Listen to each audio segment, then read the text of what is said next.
alojados en la cavidad torácica, ¿no? Digamos, cubiertos por la jaula torácica, ¿no? Que protege a los pulmones de cualquier contacto con el medio externo o de cualquier traumatismo, ¿no? Sabemos que los pulmones, bueno, en el lado del pulmón derecho tienen 3 lóbulos y que en el lado izquierdo tenemos solamente 2 lóbulos, ¿no es cierto? Los pulmones se encuentran rodeados por lo que debería ser la pleura, y la pleura, como ustedes también saben, tiene 2 capas, una capa parietal y una capa visceral, ¿no?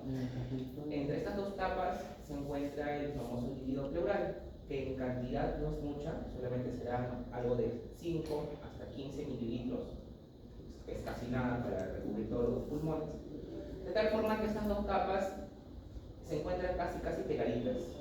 Entonces por eso se llaman un espacio virtual, porque no es que es un hueco así grande, sino que están súper pegadas y ahí se encuentra el líquido pleural, ¿no? Se encuentra como que lubricando para que estas 2 capas no froten, ¿listo?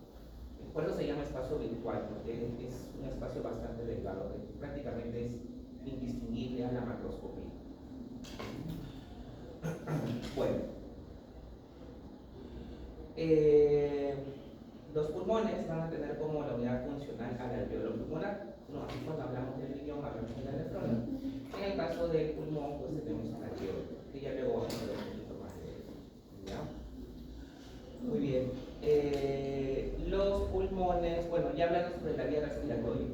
La vía respiratoria es la vía que conecta la parte exterior con los pulmones. Y vamos a comenzar desde las fosas nasales, luego pasamos por la faringe, luego pasamos a la tráquea. Y en la tráquea pues se va a dividir en 2, en el bronquio izquierdo y en el bronquio derecho. Ese punto de división de la tráquea se llama carina. Y luego estos bronquios se van a ir dicotomizando, que es decir, de que de un bronquio se separan 2, de otros de 2, 2, 2, ¿no? Se van a ir dicotomizando, ¿no? Lo que formaría el famoso árbol bronquial. Este árbol bronquial también va a tener segmentos.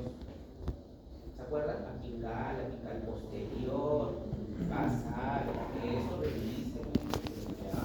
Revisen los segmentos bronquiales. ¿De dónde encuentro eso, profesor, doctor? Agarras tu néter y te pones a leer. Muy bien. Ajá. Ya. El sistema respiratorio es un sistema particular porque no trabaja solo, sino que necesita de alguien más para poder trabajar en conjunto. ¿De quién más necesita? ¿De qué otro sistema necesita el sistema respiratorio? Del cardíaco. Así es. Porque, si bien es cierto, cuando tú tomas aire, llevas el aire desde la nariz hasta el pulmón, pero ese oxígeno que tú has tomado, alguien se lo tiene que llevar al resto del cuerpo. ¿Quién es? La sangre. Entonces necesitas el sistema circulatorio para que pueda trabajar bien, ¿ya? Y una característica especial que tiene el sistema respiratorio, a diferencia del cardíaco, es que yo les comentaba la semana antepasada que el corazón tiene la famosa propiedad de automatismo, es decir, que en el corazón nadie manda, él mismo se despolariza porque él quiere. En cambio, aquí en el pulmón, el trabajo del sistema respiratorio está controlado por el cerebro. Entonces, el pulmón no se manda solo, a diferencia del corazón, sino que el pulmón trabaja en coordinación o bajo el comando del sistema nervioso central. ¿Listo? Ahora, si hablamos un poco sobre... ahí me acordé de un cuarto anuncio que les iba a hacer. Si hablamos un poco sobre el control de la respiración, como les decía, la respiración está comandada por el sistema nervioso central, básicamente por el bulbo raquídeo. Hay un centro especial que controla la respiración, que se llama el grupo dorsal, ¿listo? En el bulbo raquídeo. Y es así entonces que el grupo dorsal es el que favorece la inspiración, ¿sí? Luego tendremos al grupo ventral, ¿ya? Que nos ayuda en situaciones en las que yo necesito respirar más y mejor. Por ejemplo, cuando corro, cuando hago actividad física, mi frecuencia respiratoria va a aumentar, ¿no es cierto? Entonces ese apoyo extra lo va a dar el otro grupo, ¿no? El Luego habrán dos más, que es el apnéustico y el neumotáxico, ¿sí? El neumotáxico va a inhibir la respiración y el apnéustico la va a favorecer. En verdad son 4 grupos, ¿no? Ventral, dorsal, el apnéustico y el neumotáxico, ¿ya? Todo eso lo van a revisar en la parte práctica.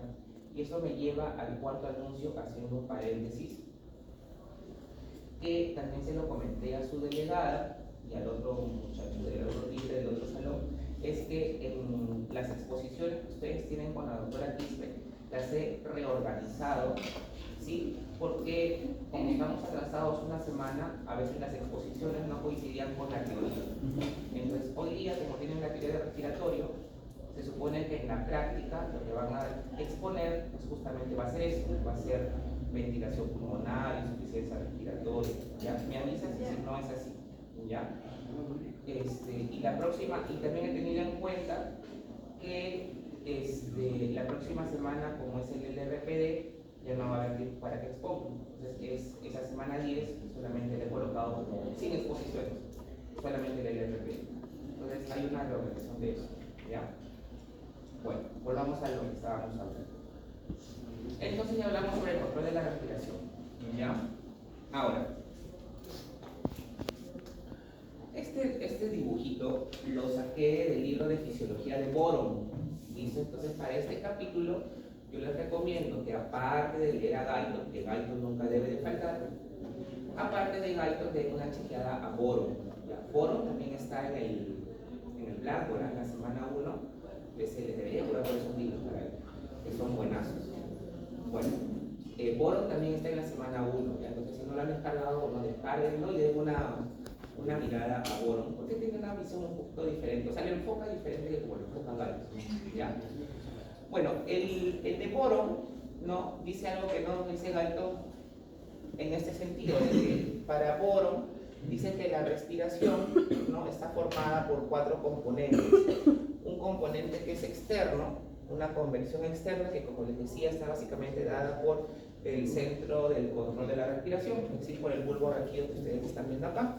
Ven que el bulbo raquídeo tiene conexiones, ¿sí?, hacia el sistema respiratorio, hacia el pulmón, ¿sí?, pero también tiene conexiones hacia los músculos respiratorios, ¿no? Es decir, que no solamente basta comandar la respiración, sino que también es necesario controlar o monitorizar los músculos que intervienen en la respiración, que les voy a comentar más adelante cuáles son, ¿ya?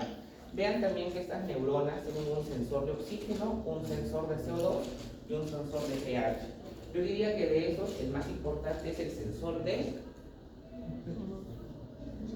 CO2, ¿ya? Porque si hablamos de CO2 hablamos de ácidos, ¿de acuerdo? No se olviden de eso. Cuando digo CO2, ustedes automáticamente piensan en ácidos. ¿Listo? Entonces, estas interconexiones que captan CO2, pH y oxígeno van a servir para controlar la respiración. Cuando detectan, por ejemplo, que hay mucho CO2 en la respiración, ¿aumenta o disminuye? Aumenta, porque respirando más voy a eliminar los ácidos. Ya saben ustedes que el pulmón controla el pH, controla el ácido de una forma más rápida, como respirando más rápido. En cambio el riñón lo hace de forma más lenta, ¿no? Muy bien, esa es la convección externa. La segunda parte es la difusión pulmonar, que es básicamente el pulmón, ¿no? Acá lo que estamos viendo es un pulmón, ¿sí?, en el que, como ustedes saben, pues lo que entra es oxígeno y lo que sale es CO2. ¿De qué depende de que entre una cosa y salga otra cosa? Como en prácticamente todo el cuerpo, por presiones. El cuerpo se maneja por presiones, ¿no? Entonces, se supone que la presión de oxígeno es mayor acá y es menor acá, y por presión va a entrar. Y que la presión de CO2 es mayor acá y menor acá, y por presión va a salir, ¿no? Así como hablamos de esto en cardio, en nervios, ¿no? O sea, básicamente el cuerpo se rige por diferencia de presiones. ¿Listo? Bueno, este tema de difusión de gases también es tema de exposición. Entonces, lean. Prácticamente he abarcado todos los capítulos de Galton en respiratorio. ¿Ya? Entonces, por favor, lean Galton. ¿Ya? Lean Galton. Son como 4 o 5 capítulos de respiratorio: el control de la respiración, difusión de gases, mecánica pulmonar. No, son 3 o 4 capítulos, créanlos. El tercer componente, así como había una convección externa, ahora hay una convección interna. Y como ustedes pueden ver acá, aquí está bastante implicado el sistema circulatorio. Porque nos está diciendo que el corazón, ¿no?, va a bombear sangre, ¿no? Tenemos el corazón izquierdo, o sea, la sangre oxigenada que ingresa al pulmón va al ventrículo izquierdo, ¿no?, a través de la aurícula izquierda, y del ventrículo izquierdo a través de la aorta sale el resto del cuerpo, ¿sí? Y la sangre sucia es recogida por la vena cava y llega ¿hacia dónde? Hacia la aurícula derecha, ventrículo derecho, arteria pulmonar, y se va al pulmón. ¿Listo? Entonces vean cómo trabajan juntos, ¿ya? Tienen que trabajar el respiratorio junto con el cardiovascular, ¿ya? Y por último, la difusión. Es decir, de que esta sangre que se encontraba ya limpia llega a la periferia, ¿no?, es decir, al resto de la economía, y acá ocurre, pues como ustedes ya saben, entra el oxígeno a la célula y sale el CO2. ¿Listo? Muy bien. En este punto necesito que ustedes revisen, spoiler, curva de disociación de la hemoglobina. ¿Listo? ¿Qué hace que la curva se vaya a la derecha? ¿Qué hace que la curva se vaya a la izquierda? Hay 3 factores, ¿lo saben? Temperatura, pH y CO2. Ahora la pregunta es, ¿cuál te desplaza a la derecha y cuál te desplaza a la izquierda? El aumento de temperatura a la derecha y a la izquierda. El aumento de CO2. Eso tienen que revisar, porque estoy segurísimo que se los han enseñado en clase.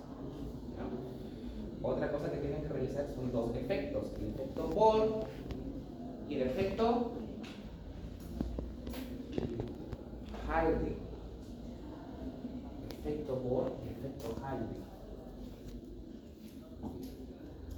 Si es que no lo saben ni siquiera escribir, el efecto Bohr y el efecto Haldane.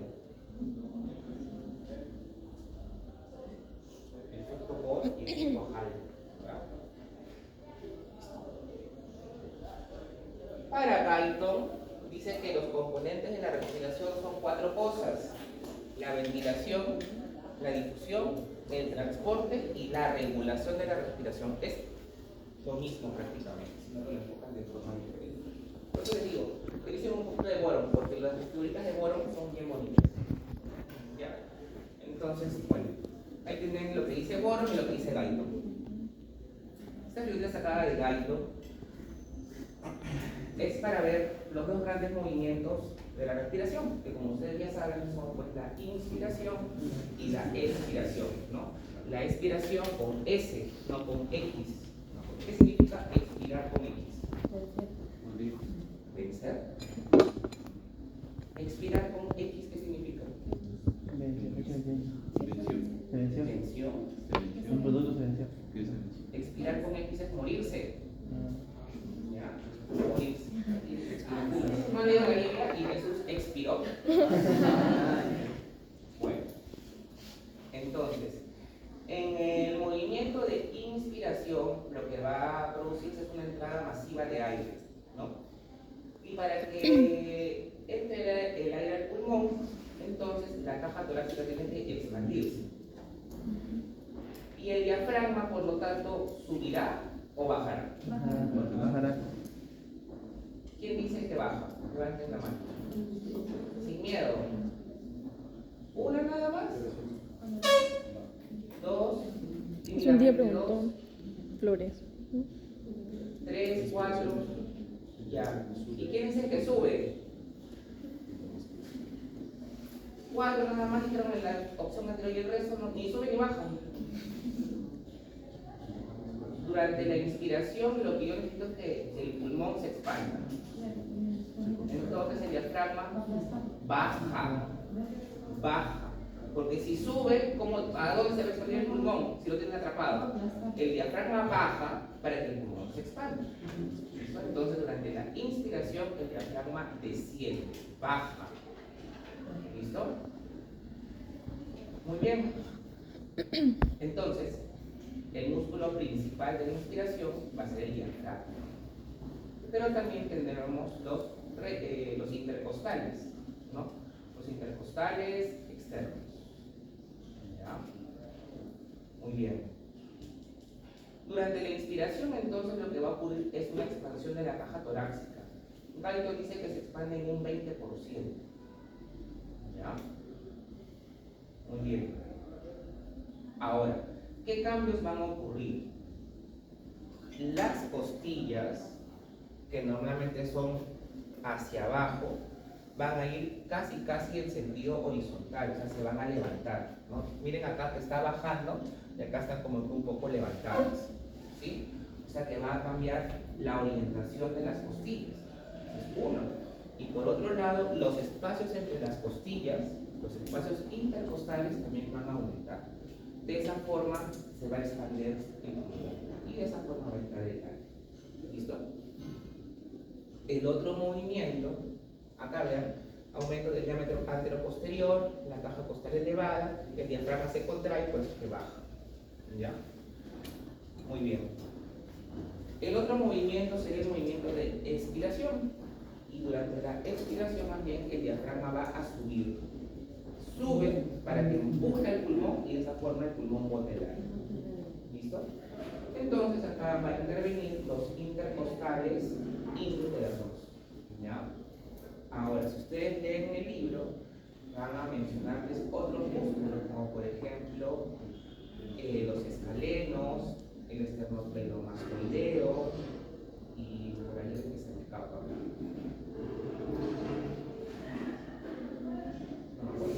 Pero son los músculos accesorios de la respiración. ¿Qué significa eso? Justamente, por ejemplo, cuando hago una actividad física intensa, por ejemplo, he corrido mucho y necesito respirar más rápido y más fuerte, entonces se activan estos músculos para apoyar al diafragma. O sea, son músculos que normalmente no usamos para respirar. Por ejemplo, también cuando tengo una insuficiencia respiratoria, activo estos músculos para poder respirar mejor. ¿Listo? Y algo que me olvidaba, la expiración está ayudada muchísimo por los rectos del abdomen. El recto empuja o hace que se contraiga el abdomen, eso se llama valsalva, y eso hace que elimine ese aire. ¿Ya? Muy bien, entonces inspiración y expiración. Más cosas. Como sabemos, en el pulmón es básicamente todo un juego de presiones. Y aquí vamos a hablar básicamente de dos presiones. Me interesa muchísimo la presión que hay en el alveolo y la presión que hay en la pleura. ¿Por qué? Porque de estas presiones va a depender la entrada y salida del aire. Vamos a comenzar con la presión del alveolo, que es esta. La presión del alveolo, como ustedes ven, no es constante, sino que varía. ¿De qué varía? Del movimiento respiratorio. Si es que estás en inspiración o estás en expiración. En la inspiración, la presión del alveolo debe de ser negativa a comparación de la parte externa. ¿Por qué? Porque como es negativa, jala. Y eso es lo que yo quiero.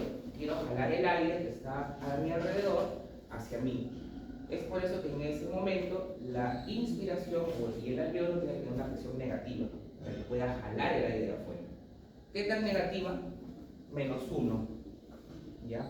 Pero vean la unidad, centímetros de agua. No estoy hablando de milímetros de mercurio, estoy hablando de centímetros de agua. ¿Sí? Ahora, durante la expiración, pues lógicamente la presión va a ser positiva para que el aire salga. ¿Qué tan positivo? +1. Es decir, que durante la inspiración es -1 y durante la expiración es +1 centímetros de agua. ¿Listo? Ahora, la otra presión que me interesa es la presión de la pleura, que es la capa que rodea el pulmón. Durante la inspiración, la presión va a ser lógicamente negativa. ¿Cuánto? -7.5. ¿Ya? Y durante la expiración sigue siendo negativa, pero es menos negativa. ¿Cuánto? Más o menos de -5. ¿Ya? -5. Entonces, En la inspiración, la presión pleural, menos 7.5, y en la expiración de menos 5. ¿Ya? Vean que la pleura, al fin y al cabo, en todo momento es negativa, sino que en un momento es menos negativa que en otro momento. Pero la presión alveolar sí que cambia, primero es negativa y luego es positiva. ¿Sí? ¿Se entendió? La diferencia de estas dos presiones, como ustedes pueden ver allí, se llama presión transpulmonar. O sea, todo este espacio que está en azul es la presión transpulmonar. ¿Ya? Muy bien. Y ahora hablemos un poco sobre la vía respiratoria. Comentábamos que la vía respiratoria comenzaba en la nariz y terminaba pues en el árbol bronquial. Y a mí me interesa muchísimo el árbol bronquial. Entonces vean ustedes, acá tienen la tráquea, que se supone que es la carina, ¿no es cierto? Porque tenemos bronquio izquierdo y bronquio derecho. O sea, los bronquios principales. De ahí les decía que... Vean esta característica importante. La tráquea está formada por anillos cartilaginosos. Es cartílago, básicamente, ¿sí? El 70% de la tráquea, el anillo, es cartílago. El otro 25% se encuentra pegado al esófago, porque van pegaditos, ¿no? El esófago va atrás de la tráquea, va posterior. Ahora, a medida de que la vía se va segmentando, desaparece el cartílago y lo que van a aparecer son células epiteliales. ¿Para qué? Para que se pueda producir el intercambio gaseoso. Pero hasta la tráquea es puro cartílago. ¿Ya? Una vez que la tráquea se separa en bronquio derecho y bronquio izquierdo, vean ustedes que se va a ir separando. De uno salen dos, dos más, dos más, dos más. ¿Cuántas veces? Más o menos unas 10 veces. Vean. Miren, de uno se separa en dos, este uno se separa en dos más, dos más, dos más, dos más. ¿Sí? ¿Cuántas veces se separa? Más o menos 16 veces. ¿Listo?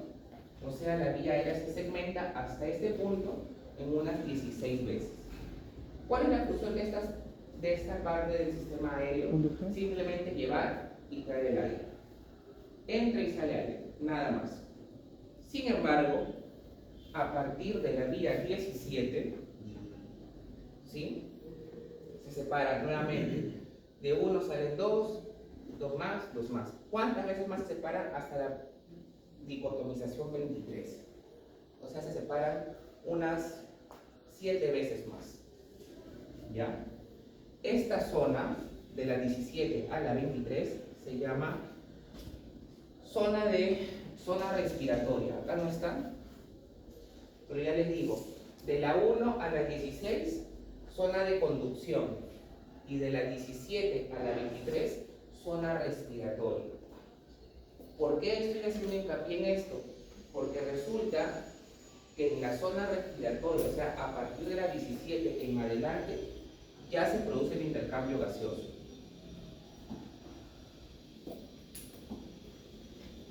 No es necesario llegar aquí al alvéolo para pensar que se produce el intercambio gaseoso, sino que desde ya acá arriba ya se está produciendo el intercambio gaseoso.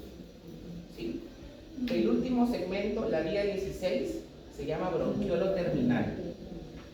El que le sigue se llama bronquiolo respiratorio. Más o menos de la 20 a la 22 se llama conducto alveolar. Y la última se llama saco alveolar y luego tendría el alveolo. Entonces, esa es mi vía respiratoria. ¿Sí? Bronquiolo terminal, bronquiolo respiratorio, conducto alveolar, saco alveolar, alveolo. ¿Cuántas veces se dicotomiza? Se dicotomiza 23 veces. Pero de la 1 a la 16 no me sirve solamente para llevar aire. No se produce el intercambio gaseoso. De la 17 a la 23, ahí sí que se produce el intercambio gaseoso. ¿Quedó claro? Y en ese sentido, entonces, sabemos que tenemos a la unidad funcional del pulmón, que sería pues el neumocito, ¿no? Y eso lo vamos a ver acá. Ya. Antes de hablar sobre el alveolo, este gráfico que también lo tomé de Boron, nos muestra dos cosas. Nos muestra la velocidad en la que entra el aire y el área de sección transversal del alveolo. Cuando yo dibujo un alveolo, yo lo dibujo así. Yo no lo estoy dibujando así. ¿Por qué? Porque este alveolo, al tener esto, ¿sí?, son como entraditas, son los famosos tabiques alveolares. ¿Para qué me sirve esto? Imagínense ustedes, si esto yo lo estiro, va a ser más largo que este, ¿no es cierto? Porque es como que estuviera arrugadito. ¿Y para qué me sirve que esté así? Porque el área va a ser mucho mayor, el área de intercambio gaseoso. Entonces, el cuerpo humano es muy sabio, no le conviene que el alveolo sea así, sino que sea así para que cuando yo lo estire haya mucho más intercambio gaseoso. El área aumenta. Y eso es lo que le están demostrando acá, el área. ¿Sí? Tenemos dos zonas, la de color rosado, que es la zona de conducción de la 1 a la 16, y la parte celeste, que es la zona respiratoria, de la 17 a la 23. ¿Qué ocurre? En este gráfico, que es la velocidad, a medida que el aire entra, se hace menos veloz. O sea, entra fuerte, pero a medida que avanza, vean, en la segmentación 4, 6, 8, va bajando la velocidad. ¿Sí? ¿Y qué es lo que me muestra la curva en rojo? Que a medida que el aire entra, la zona de conducción o el área transversal va a aumentar. Claro, porque acá es básicamente cartílago, no está así recto, pero a medida que ya vamos acá más adentro, se va volviendo más arrugadito. Por lo tanto, el área transversal aumenta. ¿Sí? Muy bien. Y hablando sobre el alveolo va a tener dos tipos de células, el neumocito tipo 1 y el neumocito tipo 2. El de tipo 1, como ustedes pueden ver, es una célula plana. ¿Sí? Acá la tengo. Es plana. ¿Ya? Y la función del tipo 1 es básicamente el intercambio gaseoso. Ese intercambio gaseoso se llama hematosis, ¿no es cierto? Entre oxígeno sale CO2, eso es hematosis. Bueno, luego tendré el neumocito tipo 2, que esta no es plana, esta es cúbica. ¿Ya? La célula del tipo 2 es cúbica. Y como ustedes ya saben, la importancia del tipo 2 es que produce surfactante. ¿Y qué cosa es el surfactante? ¿Es una qué? Es un alto cúmulo de alveolar para que no colapse. Generalmente en etapas tempranas. Ya, entonces, no tempranas, en el alumno también. Entonces, el surfactante dice que es una sustancia que evita el colapso alveolar. Es correcto. Ahora les voy a explicar por qué o cómo así evita el colapso alveolar. ¿Ya? Muy bien. Entonces nos quedamos con esa idea, ¿sí?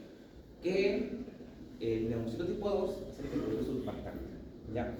La figura de la derecha, esta, es para que vean un poco sobre la circulación pulmonar, que ya luego lo vamos a ver también. Pero para que vaya teniendo una idea.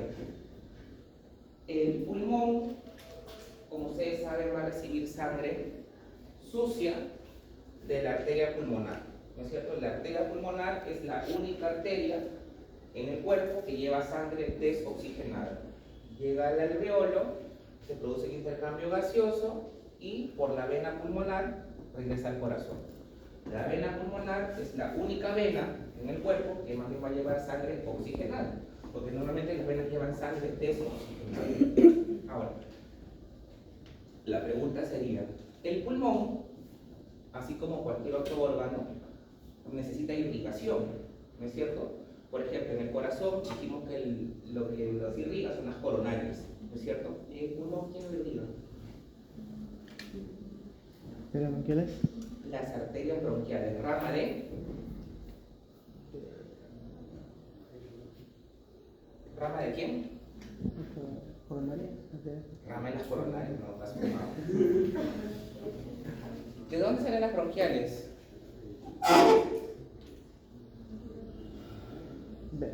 Vena, no, no. Vena no, no va a ser vena. De la arteria aorta, son ramas de la aorta torácica. ¿Listo? Ramas de la aorta torácica. ¿Ya? Muy bien, entonces las arterias bronquiales son las que van a irrigar al pulmón. ¿Ya? Arteria pulmonar, vena pulmonar no irrigan al pulmón, simplemente llevan sangre sucia y recogen sangre limpia. ¿Ya? Bueno. Ajá, ya se va complicando más la cosa. Acá lo que tenemos que hablar es sobre la ley de Laplace. ¿Ya? ¿Qué dice la ley de Laplace? Laplace lo que nos habla es sobre la presión que se produce en los alveolos. Y acá está la fórmula. Dice que la presión es directamente proporcional al doble de la tensión y la presión es inversamente proporcional al radio. ¿Ya?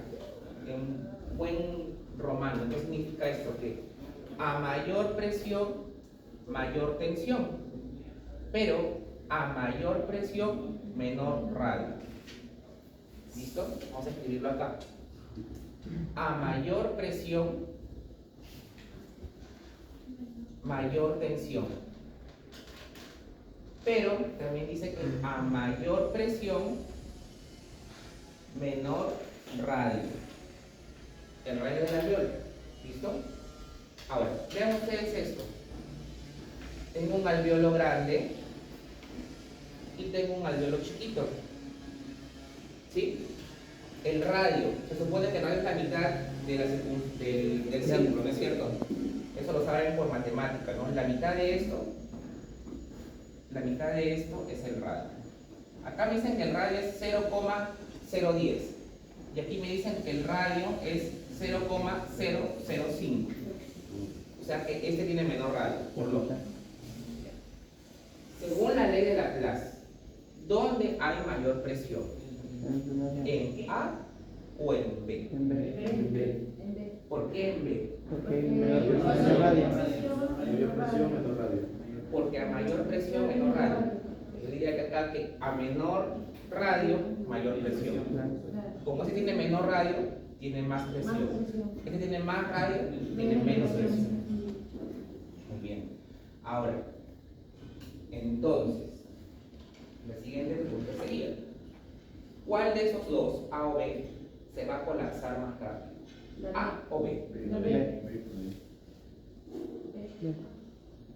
Tú que estás grabando. ¿Qué video? Avísame por ponerme guapo. A o B, ¿cuál se colapsa más rápido? B. Se va a colapsar más rápido B, porque tiene mayor presión. Entonces, ¿qué es lo que les estoy tratando de decir?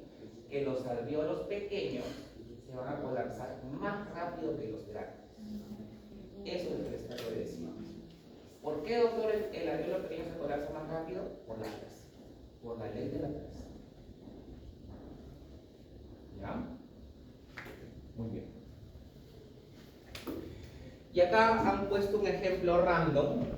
Sí, y han aplicado la fórmula. Vean, P es el doble de 70. 70 es un valor aleatorio entre el radio. Hacen la operación y le sale 14 centímetros de agua. O sea, la presión aquí es de 14. Hacen la misma operación acá. 2 por 70 entre 0,005 le sale 28.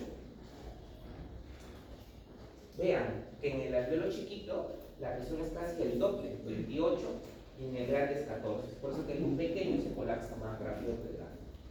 ¿Ya? Ese es un ejemplo así random, ¿no? Por si acaso. No sé, no estoy el examen.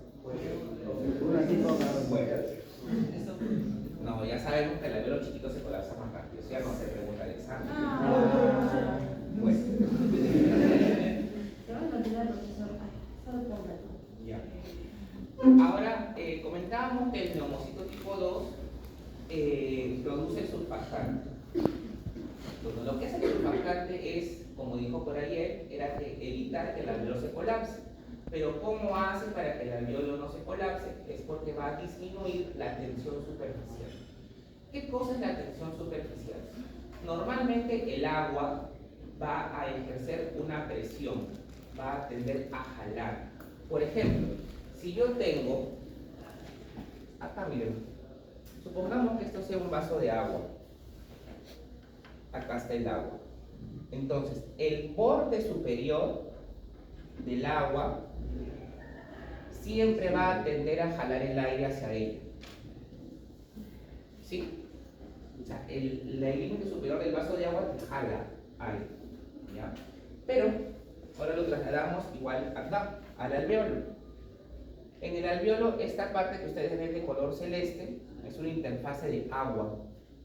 Y aplicamos el mismo principio. Se supone que en el alveolo hay aire, ¿no es cierto? Entonces, esta fase de agua va a tender a jalar el aire que se encuentra dentro del alveolo y va a tender a achicar, a colapsar. Eso no sucede porque, como ustedes están viendo acá, tenemos al surfactante. El surfactante se interpone en esa fase agua-aire, se coloca ahí en medio y ella no evita que te jale el aire del agua. ¿Sí? ¿Se entendió? Entonces el surfactante hace que el agua no jale el aire, porque si te jale el aire, ese alveolo se va a colapsar. Recuerden que el alveolo es como un globo inflado y un globo desinflado, igualito. ¿Listo? Muy bien. Entonces ya quedó claro que el surfactante lo que me disminuye es la tensión superficial. ¿Ya? ¿Qué más? Los componentes del surfactante es básicamente líquidos, es por eso que ustedes han visto acá. Vean, la bolita con dos bolitas es un líquido, ¿no es cierto? Sí, un fosfolíquido. Entonces nos da a entender que el surfactante básicamente está compuesto por líquidos. ¿Cuál es el principal líquido del surfactante? La diparnitroilfosfatidilcolina. ¿Listo? Diparnitroilfosfatidilcolina. Vean que ustedes es más o menos un 50% del componente del surfactante. ¿Qué otros lípidos hay? Fosfatidilcolina insaturada, fosfatidil etanolamina, fosfatidilinositol, esfingomielina, o sea, todos son fosfolípidos. Pero también es cierto que el surfactante también va a tener proteínas. ¿Listo? No es el principal componente, pero que sepan que tiene proteínas. Y sí que son importantes, porque las proteínas las vamos a clasificar en apoproteína A, B, C, E. Son los cuatro tipos de proteínas que encontramos en el surfactante. La proteína o la proteína A con D, ¿sí?, son solubles en agua y lo que van a tener es una función de inmunidad. Es decir, nos van a dar una inmunidad innata. Que sepan que hay dos tipos de inmunidad, ¿no? ¿Cuáles son? La innata y la adquirida. La innata es con la que tú ya naces. Y la adquirida es la que tú vas a adquirir a medida que te infectas algún microorganismo. Bueno, entonces este me va a dar la inmunidad innata, ¿ya? Y la apoproteína B y C lo que van a hacer es formar esa monocapa, ¿no?, para que pueda haber esa separación entre el aire y el agua, ¿ya? Entonces no se olviden, apoproteína A, B, C y D. El pulmón es capaz de producir surfactante a partir de la semana 36 de gestación. ¿Listo? Antes de eso, el pulmón se encuentra inmaduro y no puede producir surfactante. Entonces, si por ahí un niño nace prematuro, es decir, antes de las 37 semanas, el pulmón de ese bebé está completamente inmaduro. Es decir, de que ese niño nace sin surfactante. ¿Cuál creen ustedes que va a ser la consecuencia? Va a colapsar el alveolo y ese niño va a entrar en una insuficiencia respiratoria por colapso alveolar. ¿Listo? Eso se llama síndrome de membrana hialina. Síndrome de membrana hialina. Muy bien, ¿y cuál creen ustedes que sea el tratamiento? ¿Qué hacemos? Y ayudarlo para que se produzca surfactante, para que madure el pulmón. ¿Cómo hago para madurar el pulmón? Ya, le echo barras, aplaudo, ¿no? Digo, vamos, madura. Incubas. ¿Lo incubas? No. ¿Cómo hacemos para que madure ese pulmón? Nada, se muere. Oye. ¿Qué medicamento damos? Usamos corticoides. ¿Ya? Corticoides. Dexametasona y tal, te van a ayudar a madurar el pulmón. Entonces, si tú ya sabes que tienes un bebé prematuro, no vas a esperar a que llegue insuficiencia respiratoria para recetar el corticoide. Nace y automáticamente le das el corticoide para evitar que llegues a la insuficiencia respiratoria. Dime. Doctor, cuando le ponen un tubo acá, ¿Un qué? un tubo, porque mi hermana nació así, prematura, y ella le pusieron ¿Un tubo? ¿Será un tubo de drenaje tal vez? por su pulmón, no, pues por mucho. De repente tuvo un derrame y por eso le colocó un tubo de drenaje. No, pero el tratamiento para la inmadurez del pulmón es con corticoides. Si le han colocado un tubo, seguro tendría un derrame o una complicación. Ay, pero eso no se- No era por un pulmón inmaduro. ¿Ya? Entonces, ¿cómo se aplicaría los corticoides intravenoso, Intramuscular. intramuscular? ¿Ya? Muy bien. Acá tengo yo el neumocito tipo 2, tengo los precursores de surfactante, ¿no? Se ensamblan, ¿no? En el retículo sarcoplástico, ¿no? Y luego por exocitosis son liberados, y ya que al final se encuentran acá, estas bolitas de color morado, se encuentran entre el líquido, que es el color amarillo, y los celestes, que es el aire, demostrándoles que se pone en la interfase aire-agua, ¿no? Ahí se coloca el surfactante. ¿Ya? Muy bien. Bueno, vamos a hacer un descanso y luego seguimos con estilo de vida.